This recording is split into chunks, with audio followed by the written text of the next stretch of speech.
welcome to the Intuitively Wild podcast. I'm your host, Rachel Levine. Living intuitively wild is about coming back home to ourselves. Here we talk about how to live connected to ourselves, others, and nature, and make a commitment to radical authenticity, vulnerability, and acceptance. On this podcast, we delve into a wide range of topics that span the human experience. We peel back the layers and talk about the things that are often not talked about. This is a space for us all to walk and wander this path of life together. Let's dig into our roots and go deep. Okay, I have a lot to say in this intro. Well, let me first start by introducing our guest, Gretchen Spetz. And Gretchen is a registered and licensed dietitian and creator of The Functional Kitchen.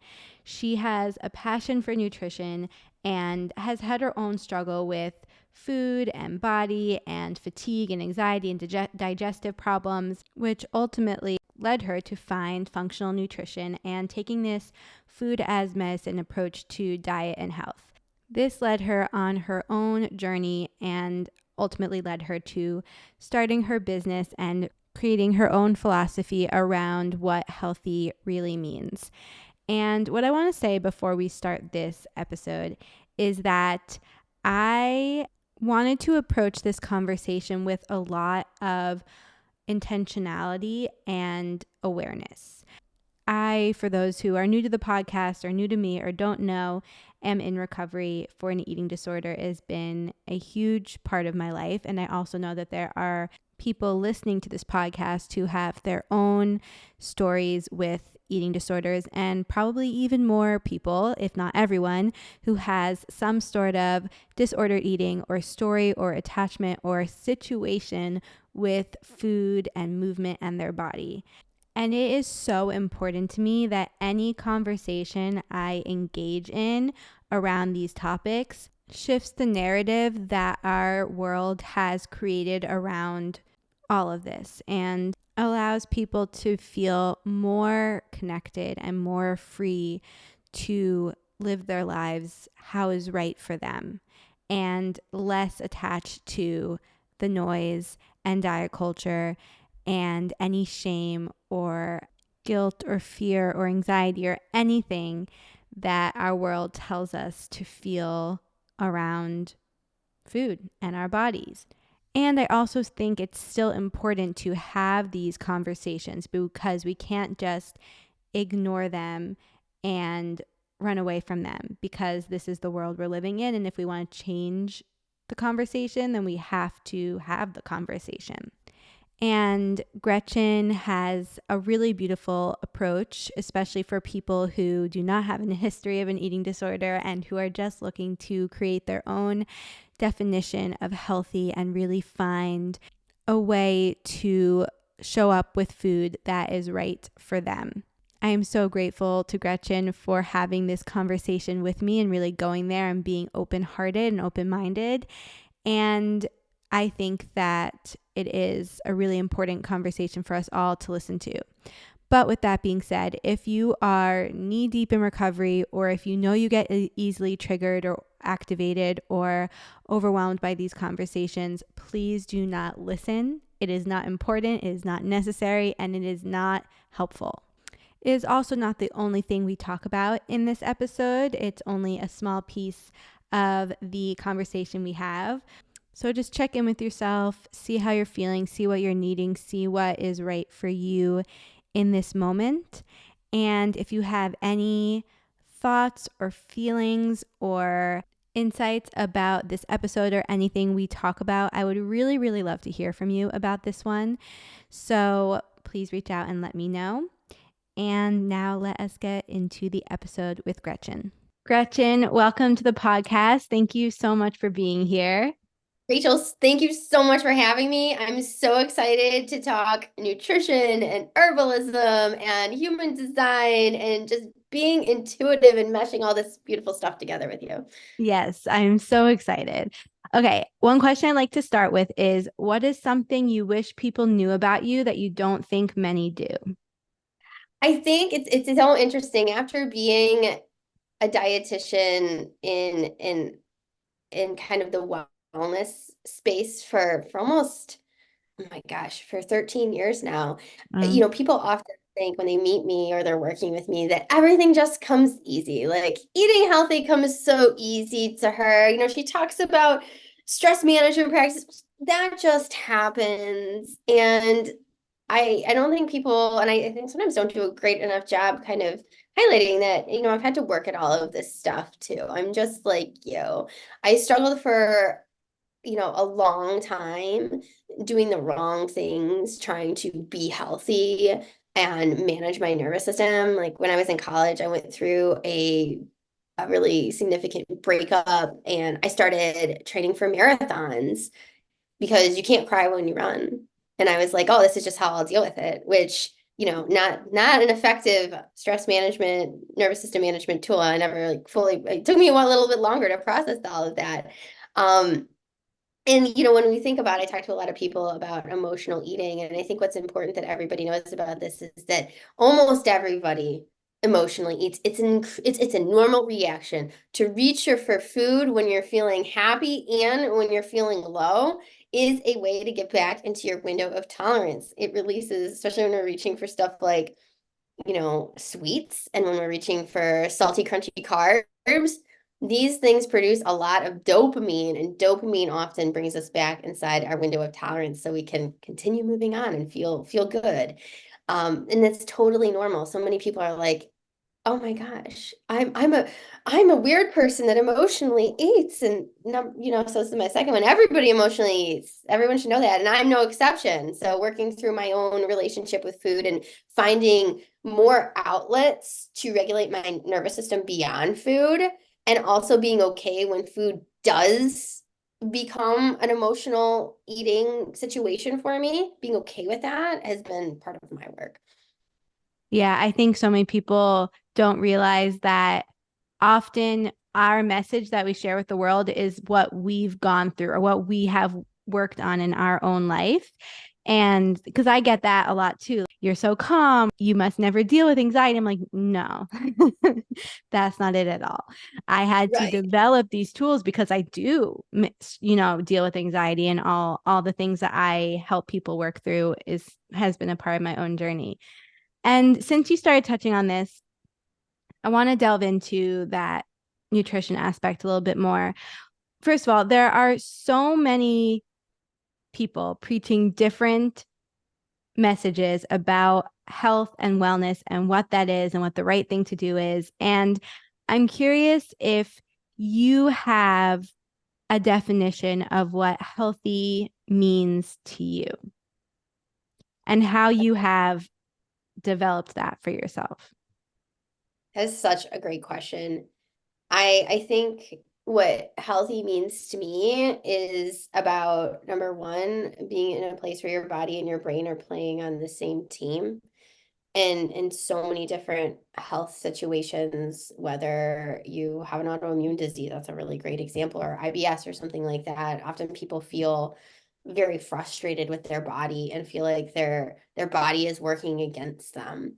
And I think when you're health, like when you're truly in a good place with your health, you know that your brain and body are playing on the same team, and you're starting to understand the signals that your body is sending you. Like, when you have an autoimmune flare that, oh my gosh, all that extra work I've been doing, it's just too much. And my body is telling me that. And now I'm not, I'm going to really show up here with, and I'm sure we'll talk about this, but with self-compassion and say, wow, instead of being mad at myself and being like, you just can't handle what you used to. That's terrible. You suck. Instead of having that sort of an internal narrative, it's, wow, body, you just showed me what I need so that I can continue to preserve my health. Thank you. Like, okay, now I'm learning from this. I'm getting curious about what I need, and now I'm understanding what I need. That's so powerful. And I think looking at how we feel, how's our energy level, how's our mood, how's our sleep quality, those sorts of things are really powerful benchmarks. I think, of course, biomarkers. I am, a registered dietitian, so I do love me some biomarkers. I love some good blood tests. So looking at, inflammatory markers, looking at markers around how our body manages our blood sugar. I think all of those can be really helpful indicators of where we are.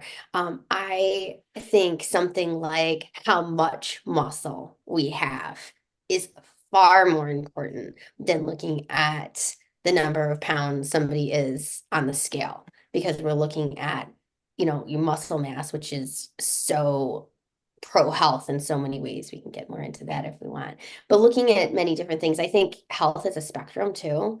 So you notice I didn't say just one thing. So it's really looking at different angles of the whole person. Absolutely. And there are a couple things I want to touch on that you were saying. One is this body and the brain are on the same team. Our body is always on our side and it's always working for us, not against us.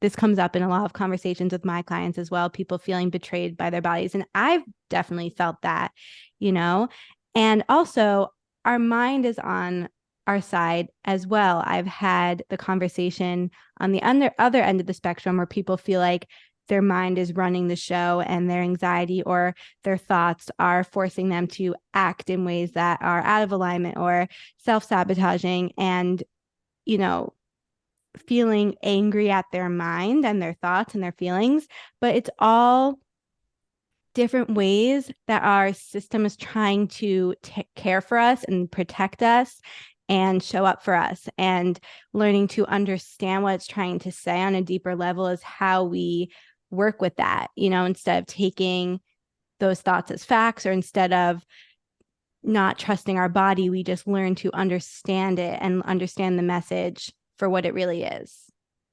Absolutely. And it can be very hard to interpret our body's signals. I often joke with my clients, wouldn't it be cool if you had a little like printer in the back of your neck and you could just like pull out the paper that tells you exactly where everything lies and it's all written down. There's like nice bar graphs. That would be really cool. And we would be able to look at that. But I bet we still wouldn't follow it, right? Mm. But we don't have that. And instead we really have to really sit with our bodies and pinpoint our feelings. And something we were discussing before we started recording is the topic of weight loss and how a lot of people come to you desiring weight loss and that being their focus. And so I would love for you to share how you kind of shift their mindset and perspective to one of more compassion, a more holistic view of what health truly is. Sure, this is one of, this has really been a passion for me for a long time, like figuring out how we can help people be on a health journey that is number one, not pound centric. So it's not just about the number on the scale, because like I just said, health is so many different things. But, weight losing fat can be losing adipose tissue can be part of a health journey for some people. How can we hold space for that while teaching people also to have a good relationship with food? We actually don't teach a good relationship with food, but helping people facilitate a good relationship with food and cultivate a good relationship with food. How do we hold space for these two things and like eating more intuitively? Um, and I really think about this as two islands. There's like the things that you can do to be supportive to your health. So I'm thinking about things like maybe keeping a food journal, so you can be accountable to what you're eating and understand what you're eating more protein, getting enough fiber, all of those things that you can do to support your health. And those are just a couple, are over here on Health Island. And then over here is Intuition Island, your favorite island, right? Yeah. And we really are letting the body kind of tell us where it wants to be. And how we can bridge these two islands is really with a concept called self-compassion that you may have heard of before. And I just want to take a minute and credit my mentor, Jessica Brown. She is another registered dietitian. She wrote a book called The Loving Diet, where she talks a lot about self-compassion and disordered eating and just cultivating a mindset of self-compassion to kind of bridge these two worlds. But this part is so, I think, vital, because we can be over here and intuitively eating, and our brain is telling us, yeah, you should have 3 pieces of chocolate cake every day. Yeah, that's great. And it may not be super health supportive. And how do we figure out what's real and what's right? We bring in self-compassion. So self-compassion, what is that? What do I keep saying that? What does it mean? It's really made up of three parts. Number one, it's that we're human and we all suffer. And when we're thinking about food, number one, we all have a relationship with food. And for many people, that relationship is a bit tenuous. So we have that common humanity. And I know in the program that I have, that's something that really kind of brings our group together. We have this, this quest really to be on a better relationship, to formulate a better relationship with food in our bodies. The second thing is when it comes to self-compassion, is really formulating self-kindness and really operating your brain space from one that has more we're talking to yourself like a best friend. So instead of saying, oh, you suck for wanting a third piece of chocolate cake, how could you? That's terrible. And so many of us do have a very similar narrative that's going on in our brains. We're not nice to ourselves. We really take this opportunity to be like, hey, you want a third piece of cake? Well, get so curious, but like openly curious. And then the third part is being mindful, which I think a big part when we talk about mindfulness is like the biggest thing about that is being non-judgmental. Why do you want that third piece of cake? What do you need right now? What do you need right now? What feels good to you? And it might be a third piece of cake, everybody. Food's neutral. That's totally fine if you want to have it. Food is neutral. But it may also be, man, I had such a hard day and I'm just feeling so burned out right now. And this is bringing me up so that I can continue on. It's just keep feeding me with that dopamine. Maybe we can do something else to discharge some of the stress we've experienced from the day. So I think really self-compassion when it comes to eating really helps us to understand what do I need in this moment and create a bigger toolbox of nervous system regulation beyond food, but it can still include food. And we can be in a better brain space because not all our thoughts are true. So we can be in a better brain space to say, hey, how can I hold space for both what my intuition is saying I need and also what I know I need to be holding myself accountable for from a habit perspective to support my health goals? Can we have a balance between the two? And in my opinion, this is the bridge. I think so much of what you said is really important. I do want to start with acknowledging that for me, from a recovery perspective, and where I'm at, and where I know that a lot of other people who are listening to this podcast are at, thinking in terms of weight loss will never be helpful, and that is so important to keep as the priority. And so to not get caught up, to not use anything that's coming up in this conversation as evidence against that. So with that being said, I think that compassion is the key. And again, it comes back to understanding ourselves and what we need and what health means for us. Because like you said, it's different for every single person. So for some people, health will never equal thinking about weight loss or trying to, track our food or anything like that. But I think that the compassion is the bridge that connects all of it, because if we have compassion and approach ourselves with no judgment and no shame and remain neutral about all these topics, then we can talk about it without all the weight that, I guess, for lack of a better word, that these topics can hold. Mm. But one thing that I do want to ask you about is that you were saying our intuition can say to us to eat the chocolate cake. But I think that our intuition is always, like, our true intuition is always telling us what is right for us. And our intuition will also hold the understanding around, for me, if you can be fully connected to your intuition, it won't lead you astray. And I think that can be really challenging to tap into fully, especially around food, because there's so much emotion and stories attached to it.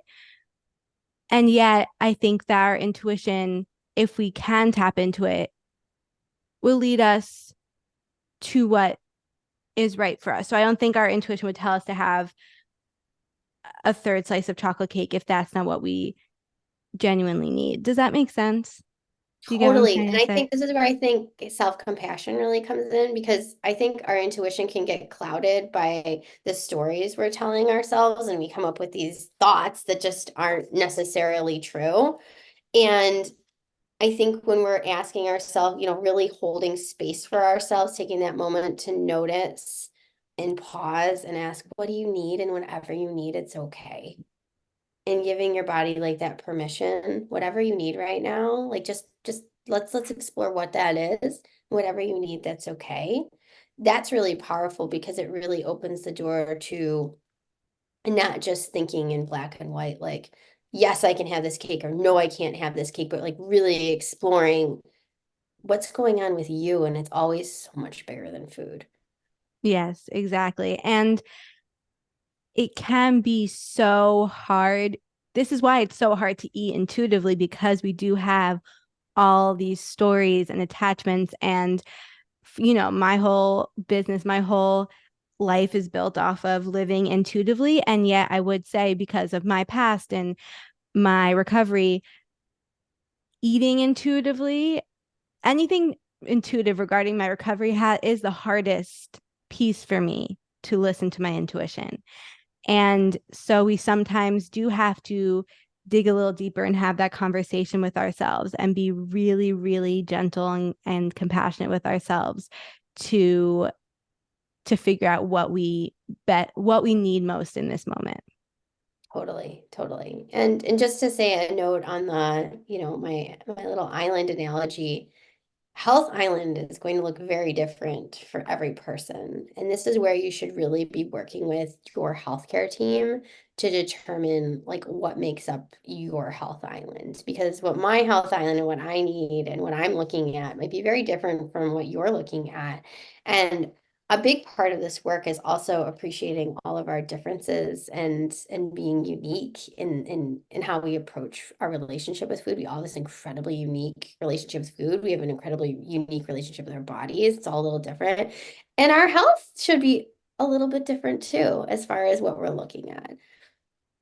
Yeah, and that's why it's so important to tune out the noise and find our own definition of healthy because there is so much out there telling us what to do, like I was saying before. And I preach this so much because it's our world is really inundated with everyone's perspective of what the right thing to do is when it comes to health. And I know I'm not alone in the fact that it can be really overwhelming, and we have to, that's something that recovery has really forced me to do is to decide what my definition of healthy is and to take back that power. I actually, in the beginning of my recovery, I wrote down on a card and it said, I get to decide what healthy means to me. And I carried that card with me everywhere. And it was so helpful because the world will try to tell you what healthy is. And it probably is not relevant at all to your life. And so to be able to decide what healthy means to you allows you to tune back into your intuition around the whole thing. Totally. I always tell my clients, you have lived in your body, 24/7, 365 days times however many years you've been alive. Take your power, be empowered by this. And no, it's okay. Like you can trust that you know what's most important for you. You get to make that decision. You, not your doctor, not your mom, but you get to make that decision. And if you're really like kind of making sure you're equipped with the tools to support tapping into your intuition, talking to yourself nicely, getting your brain and body playing in the same team, man, I mean, you're going to pick the right stuff. No question. Yeah, yeah. And it's so important to find the right people to support you and surround yourself with because we really do live in a world that's not helpful when it comes to defining our own version of healthy. Really. And I want to, I guess, backtrack a bit and go into your story and what got you started on this journey in the first place and what made you decide to start this business and devote yourself to helping people find their version of healthy? Well, I'll start way, way back at the beginning. When I started college, I thought I was going to be a doctor, and I made it through the first semester of pre-med, and I started thinking about, they had different seminars about what it's like to be a doctor in the education track, and I'm like, I want to be in the preventive space, and this sucks. Like, I'm not going to actually start my career till I'm 30. I'd like to be a mom too. It seems like it'd be very difficult to have a family, and then I got to carry this patient load of, like, thousands of patients, and this just doesn't feel good. And I can honestly say this is one of the first times I ever went with my gut.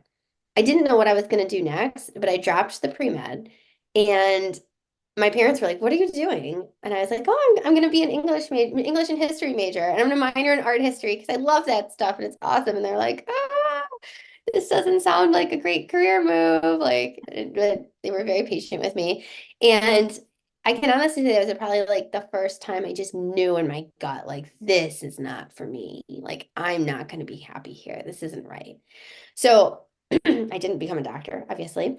And after college, I started working, I worked in kind of the nonprofit world. I had a job in Washington, D.C. And then after that, I got a job working in the Ohio governor's office.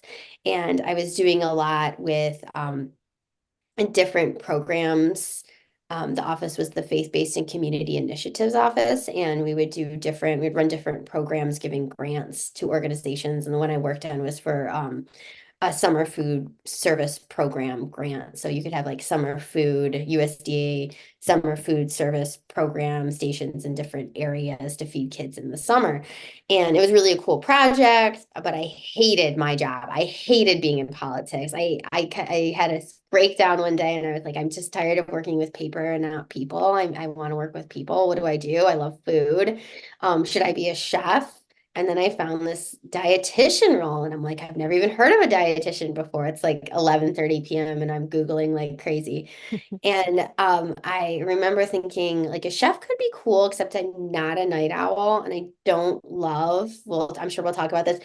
I'm a projector, and I don't think there are many projector chefs that are like deep in the kitchen, probably. Would be really hard. It'd be really hard. And I knew that whole world just probably wasn't a great place for me. And I thought, well, this is really cool. It's like bringing me back to science, which I've always been so passionate about, and being able to help people from a preventive standpoint even more, even in a more influential way than a primary care doctor. So, wow, this is a cool career. So I had to take some classes. So I took some classes before I applied for my master's degree and internship, and I got my master's at Case Western Reserve University, and the rest is history. I'm a dietitian. And then as far as forming my own business, I always worked in outpatient. And then even when I was in grad school, I really was like very intrigued about private practice life and how to be a nutrition entrepreneur. And I was talked out of it by a professor who was like, "Oh, it's too hard. You'll never make it. It'll never work." So I didn't go that route initially. I worked for two hospital systems a while. My kids were really young, and then when I was working for the second hospital system, I actually came back from maternity leave, and they had told me that my appointment times had been shortened to 20 minutes. And as everyone knows, when you go into the doctor's office, you got to wait in line, and then you got to check in and give them your health insurance card. And then if you're seeing a dietitian, no matter who you are, unless there's a very specific reason, you typically have to get weighed. So we would have to weigh people that were in wheelchairs and things like that. And that took a lot of time. So I would end up with maybe 7 or 10 minutes left to counsel in a lot of cases. And I just thought I can do this so much better myself.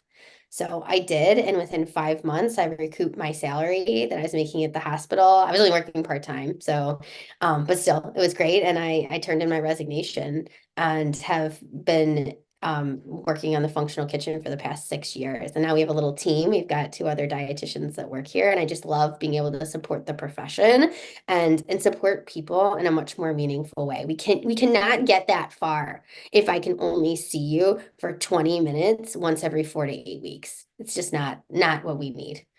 No, no, and that's a real issue in our medical system right now. And while you were talking, the whole time I kept thinking about your human design chart because You only have two centers defined, and it's your spleen connected to your G center, which is also your identity center, which means that you are a splenic authority. Your intuition talks to you through your spleen, and it's these quick gut instincts like do this, go here, don't do this. And it's really quiet and it really only speaks to you once. So it's often one of the hardest intuitions to tune into because it can be easy to override and to ignore. And so it's really interesting to me that your intuition kept really directed you because then it's connected to your G center, which is all about your identity and your purpose and what you're meant to do.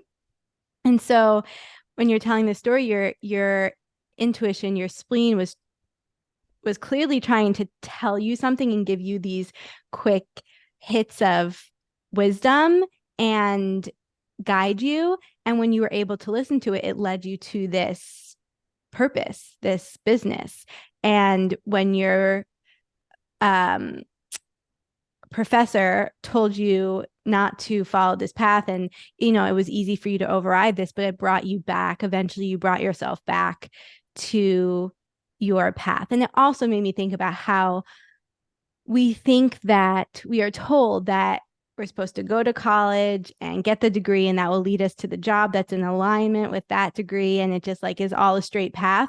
But so few people's path is like that, and we have to let ourselves take the winding path and find our way back to or to our purpose and not expect it to be a straight line and to make sense, because then we're forcing ourselves. If you had forced yourself to stay on the medical track and just make that make sense, you never would have started this business.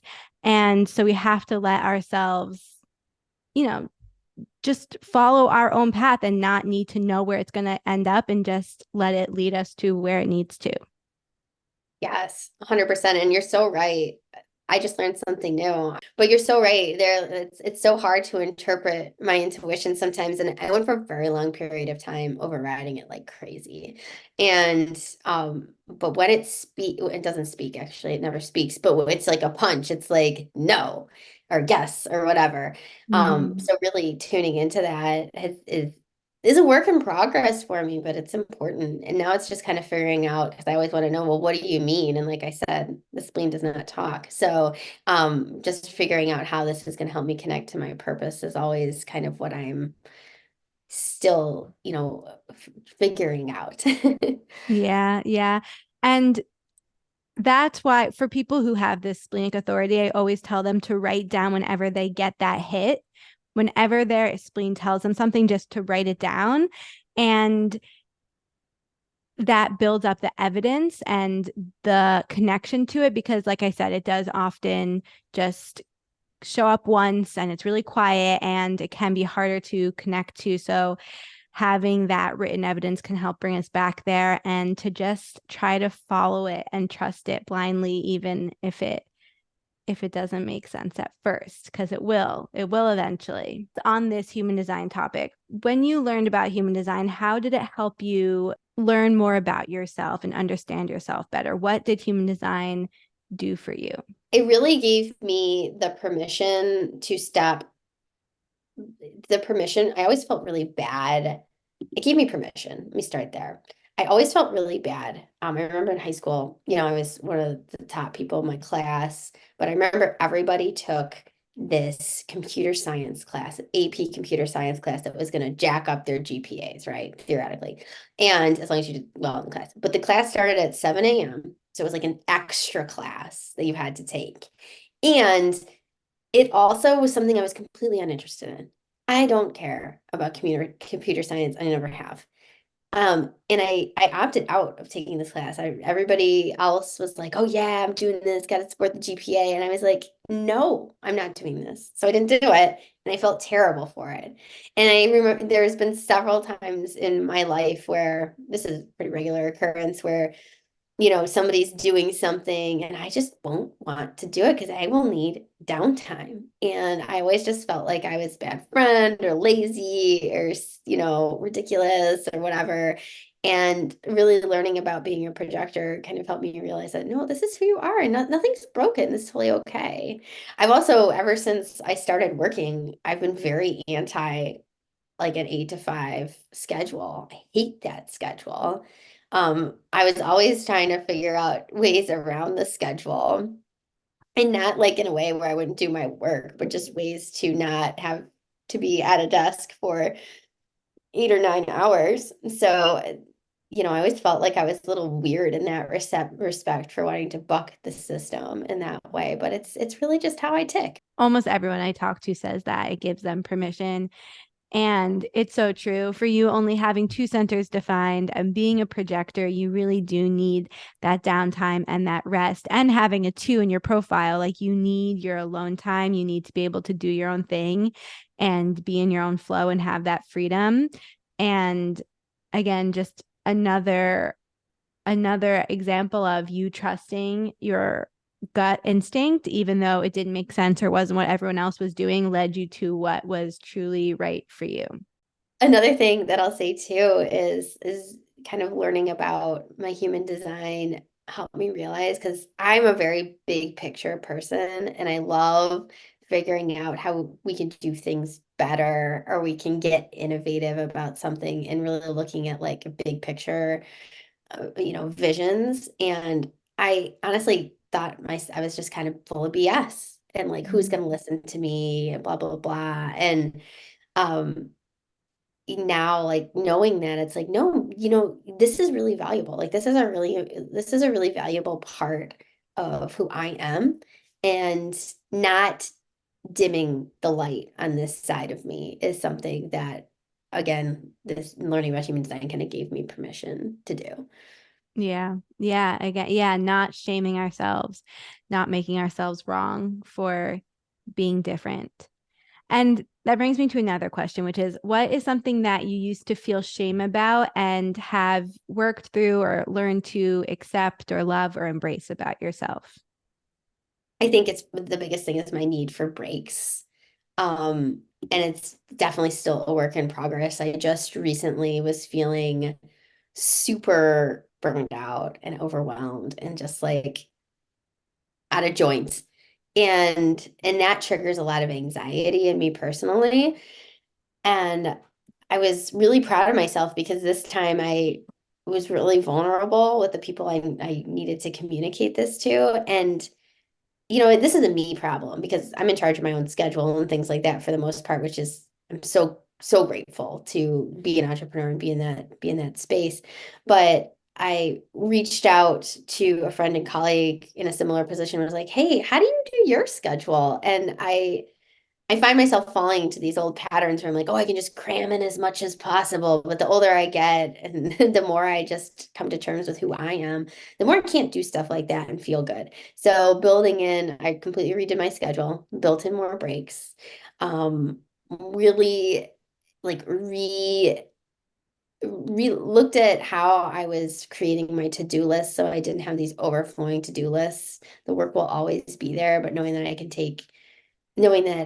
have a much smaller amount to accomplish in a day left me being much more present, when my kids get home from school and being able to do stuff with them. So for me, it's really about not pushing on the gas too hard. I can push on the gas really hard, but my car doesn't have a lot of gears, and that's okay. Mm.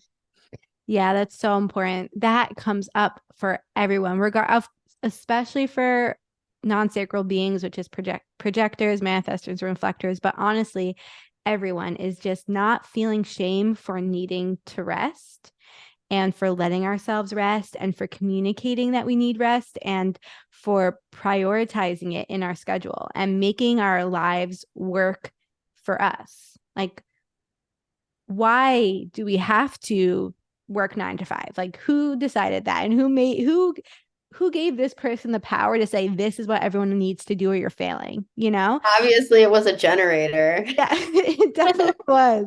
And like, great for them, but glad that brought them joy. But for the rest of us, we need to find what brings us joy and what works for us and be okay with that. And it's it's so important to take that power back and to not feel shame around it.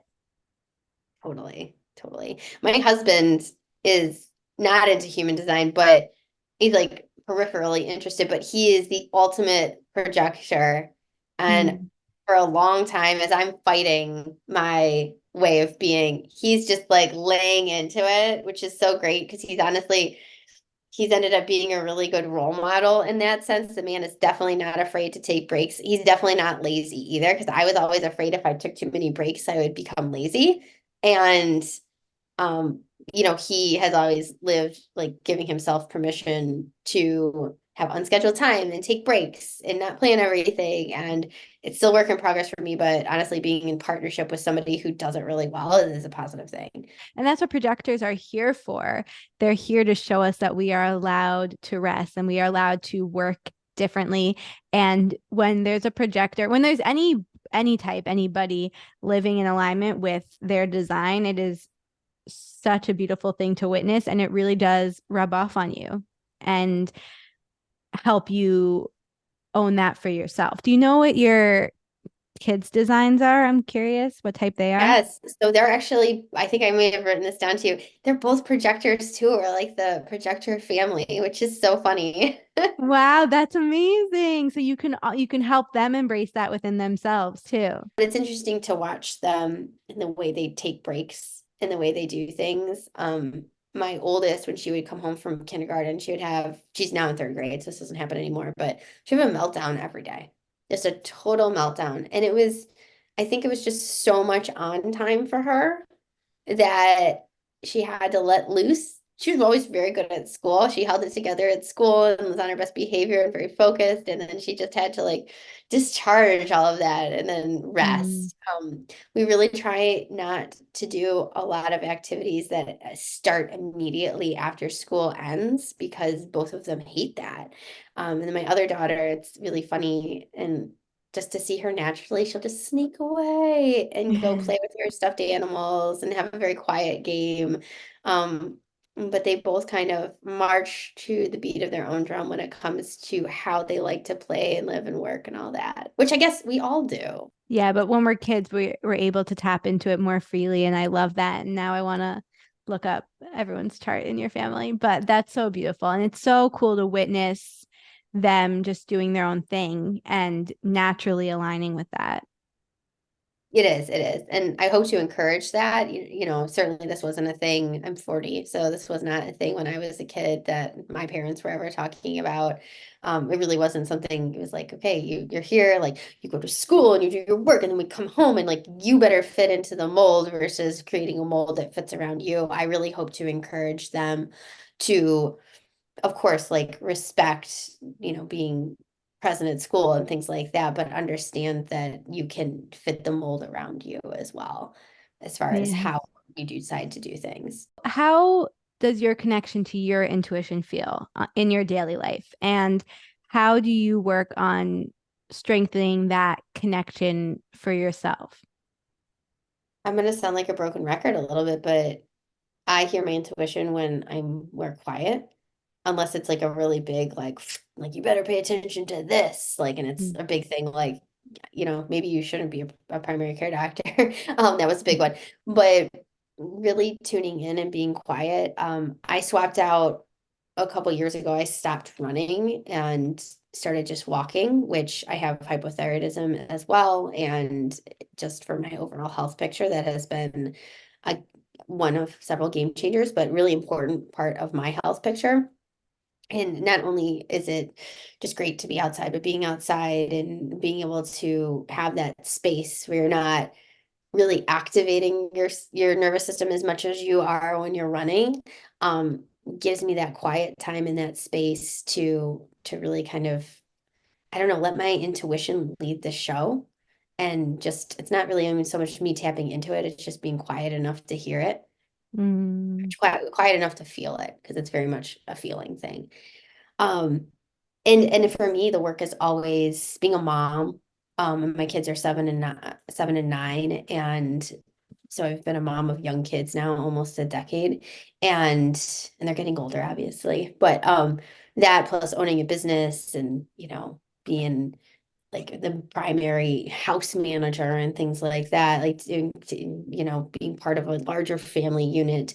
Um, just really making sure I have that time because it can get sucked up very quickly. And I find when I feel very misaligned, and it always appears as a lot of deep resentment, and I start Mm. feeling angry. Um, and the resentment is always like a huge sign that I really just need to have like that quiet time with me. So finding time to do that and prioritizing it and being okay with prioritizing it, that's the work for me. Yeah, well, it's interesting you bring up resentment because that's the projector, not self. Like that's the feeling. Resentment, bitterness is the feeling that comes up for projectors when they're out of alignment. So it's interesting that you keyed that. And also, when you brought up running, it made me think about in the beginning, you were talking about how when you had that breakup when you were younger, you started running to stop so you couldn't cry and you couldn't feel. And now you've noticed that for your, of course, running is amazing for certain people, but you noticed for yourself that switching from running to walking allowed you to stop numbing and stop tuning out and really hear and feel what your intuition was trying to tell you. Yeah, because it's the cortisol is just running all the time. Like I can't tune in. If I'm just going, I can't tune in. So I need to have these quiet, calmer moments or activities to support that. I'm the same way. That's it's really huge for me and really important for me as well. So I relate to that. What is something you wish people talked about more or that you wish you were able to talk about more? I wish that something people talked about more was especially when it comes to food, relating back to that, is the importance of nervous system regulation. We talk about food, different ways of eating, and there's a lot of really amazing therapeutic diets out there for a number of different conditions. And what I have found, and some of them are challenging, and some of them end up not being appropriate for certain people because they're too restrictive or whatever the case may be. I'll just use that as an example. And what ends up being more powerful, I think, than diets that rely on heavy restriction is really tuning into what's going on a nervous system on a nervous system level. I find that the people that have autoimmune conditions or have IBS, irritable bowel syndrome, or have other digestive related issues, something that we treat as very peripheral to the treatment plan is nervous system regulation. And we don't, it's so important to take into account that the vagus nerve travels and touches every organ in our body, in our core. And if our nervous system is dysregulated, if our stress response is dysregulated, we can't have the neurotransmitters that work to stabilize this. They don't come through the pipe, if you will. And we end up with bodies that are shunting a lot of energy away from digestion, and you're ending up with wonky motility, for instance, that can trigger constipation, bloating, diarrhea, whatever that situation may be. Um, and I really think that we have a lot of power to talk about, like to kind of have a beyond food approach when it comes to these sorts of conditions. So for me, like nervous system regulation, having practices for stress management beyond like, oh, you're going to sit and meditate for 10 minutes. That's beautiful. But if somebody's so jacked up in their nervous system that they can't like really even settle down and they're just checking a box, this isn't something to check a box on. It's really something to embody. Like, can you really feel yourself power down and can you embrace how important this is? I think that this is such a powerful tool. I think dietitians have a really unique role to step in and begin the conversation on it because so many of the clients that I work with have never even talked about this to anybody before. And many people go to therapy, and I love therapy. I think everybody should have a therapist. I hope it's like a PCP one day. Everyone's got a therapist. But sometimes in therapy work, depending on what you're doing, you don't often get a chance to explore day-to-day practices that you can do to regulate your nervous system. So I think, when we talk about drinking the right amount of fluid and eating balanced meals with the right amounts that make sense and the right food choices or in food choices and different things to fit in, I think there's a really strong place here for talking about nervous system regulation practices. I'll share one other interesting thing on this with my people that have IBS. There is there's a program, it's called Nerva, and anybody can access this. You can look at the app, but it's guided hypnotherapy specifically for people who have IBS. And they've done some really great research looking at the guided hypnotherapy in conjunction with different diet therapy treatments specifically for IBS. And in the long term, the hypnotherapy is actually more effective than the diet approach overall. And done together, they can be incredibly effective. So it's something that I'm always incorporating, honestly, with any of my clients. This is a non-negotiable for me, is something that we talk about.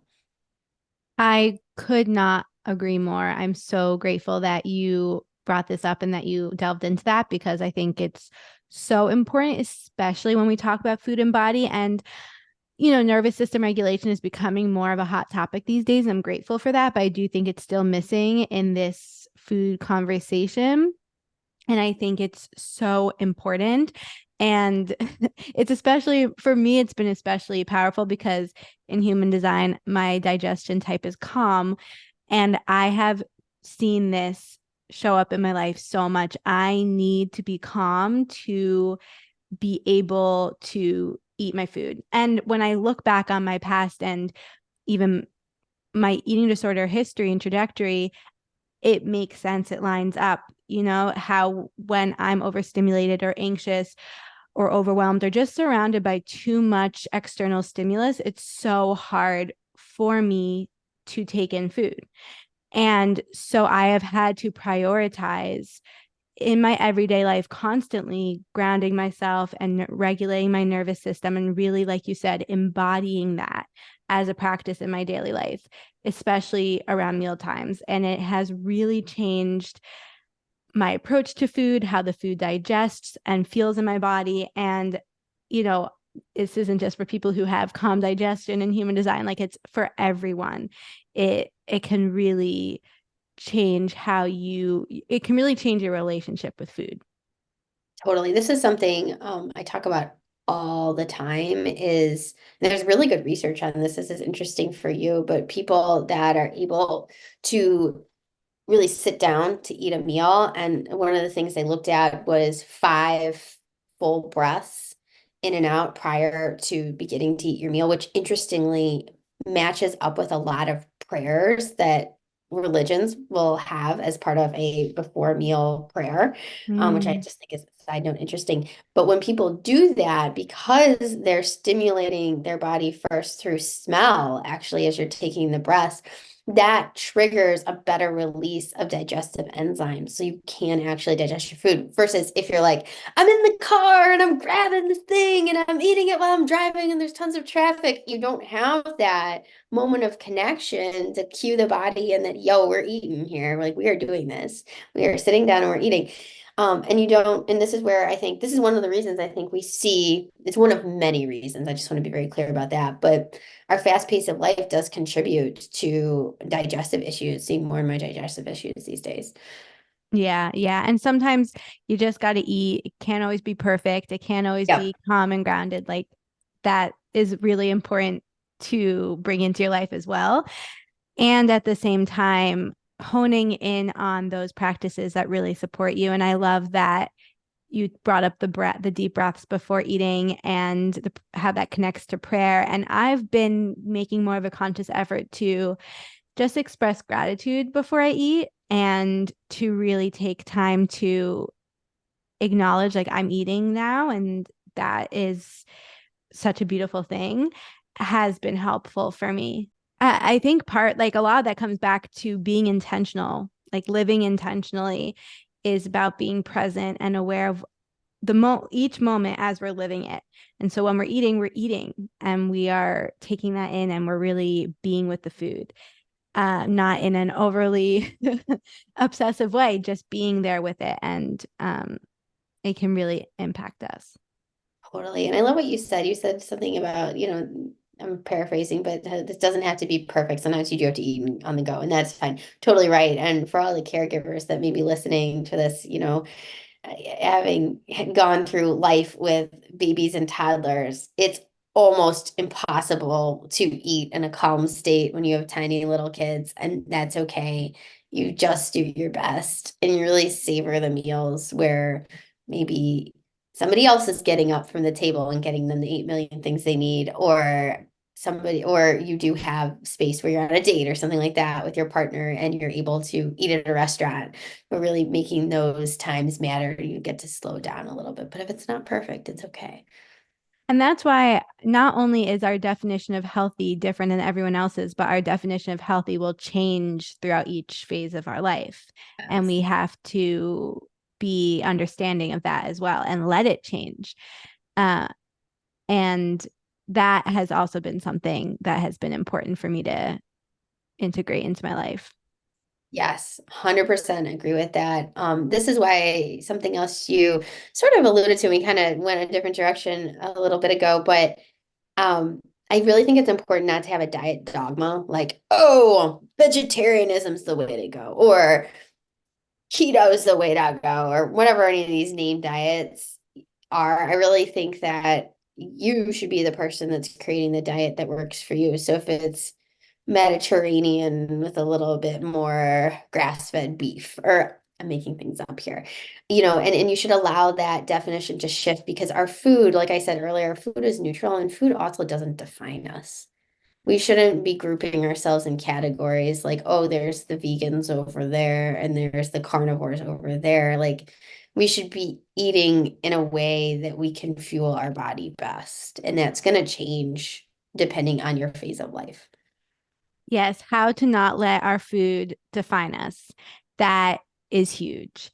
And I have had to separate myself from and the identity that my food used to give me, whether it was a certain way I ate or just this label of being healthy and feeling like I needed to eat perfectly. I just had to detach from all of that and not let it ruin my sense of self and who I thought I was and the value of who I thought I was.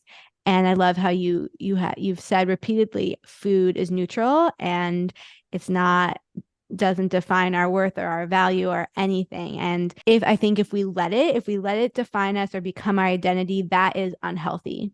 I really do think that. So, Agreed. yeah. Yep. Agreed. I just said this to somebody a couple weeks ago in one of our small group sessions. She asked the question, oh, I'm so nervous to ask this, but can I have chocolate? And I said, oh my gosh, sorry you had to ask this. Of course you can have chocolate. I have chocolate every day because I love chocolate. How often do you want to have chocolate? Do you want to have chocolate every day? We'll talk about eating chocolate every day and still supporting your health goals. This is the cool thing about food, is that it's not like a medication. When you give a medication, you're giving it's very black and white. It's like, this is the medication I'm giving, this is the dosing schedule, this is this is going to equate to efficacy. Food is not the same. Food exists on a continuum. So we don't if you want to do something, it can fit. It really can. Exactly. And I think this comes back to the intuition thing. Like if you an alignment, like if you are genuinely drawn to eating a certain way or a certain thing at that certain time, and that feels right to you, it probably is for whatever reason in that moment. So, living intuitively wild means living dedicated to your true, authentic self, no matter what. How do you feel like you live intuitively wild? I feel like I'm always asking myself, I feel like this is a work in progress, but I feel like I've stumbled into this by doing these things over time. Like with some of the examples I said, like I didn't do the computer science class that everybody else was doing. I stepped away from pre-med. Like, for me, it's been almost like this. invisible wall where there's just certain things I just know I cannot do. And if I go and do that, like volunteering to be president of the PTA would be my HE double hockey sticks, right? That would not be a good place for me to, something good for me to do at this point, unless I wanted to give up my work, which isn't going to happen. So I'm really just leaning into the things that I know, and I've made enough mistakes too, like over volunteering or something along those lines, to know that I need to honor this. So it's always a work in progress for me. And just not doing kind of what everybody else is doing. Like there are a lot of people out there that, and I'm very sensitive to this, that still have busy as their badge of honor. And for a long time, I just felt like I needed to compete in this space, and I always felt very inadequate. And just being okay, like that's not who I am. Like busy isn't my badge of honor. Busy is actually like my anti badge of honor, and being okay with that. And the other thing is leaning in. I've talked a lot about, having free time and not, being too busy and stuff like that. But I think leaning into how to make things better. I'm like obsessed with like tweaking things to make them better. And I love it. Like I love nothing more than sending my friends job postings that I find, not because I'm some sort of career counselor, but I'm like, oh my gosh, this could be really cool for you. And like you wanted to do something different. So just look at this, no strings attached. I love doing stuff like that. Just I love in my work being like looking at something and being like, hey, how can we do this better? How can we do this in a way that is more helpful for people? How can we do this in a way that supports somebody better? I mean, and that's a big part of why I do the work that I do, because I have the space in my own business to do that. Yeah, and that's such a projector thing, and I love that. And yes, busy not being a badge of honor, so many people are walking around, how are you doing? Oh, I'm busy. And then we just assume that that means they're good, but honestly that means nothing. And I don't want to just be busy. I want to be intentionally putting my energy into what I care about in ways that feel good. And Yeah, so busy really means nothing. uh, totally. Gretchen, thank you so much for being here, and thank you for touching on touchy topics and just having this conversation with me with such authenticity and openness. I really appreciate it. Please tell everyone where they can find you, connect with you, work with you, and all the things. Rachel, thank you so much for having me on your podcast today. I've really enjoyed talking about food from this particular food and nutrition from this particular angle with you, and exploring the elements of human design. And for anyone who's interested in connecting with me, you can find me at my website, functionalkitchennutrition.com. You can find me on Instagram at Functional Kitchen Nutrition, and you can find me on Facebook at The Functional Kitchen. Amazing. Thank you. And everything will be linked below. I highly recommend you seek Gretchen's wisdom if you feel like she would be of support to you. And thank you again for coming on. Thank you so much for joining me on this episode of Intuitively Wild, the podcast. I hope it helped deepen your connection to yourself, sparked some insights, and inspired you to live intuitively wild. If you enjoyed this podcast, it would mean so much to me if you would share it with others and leave a rating and review. And please reach out to me. I would love to connect with you. I will see you next time for more magic.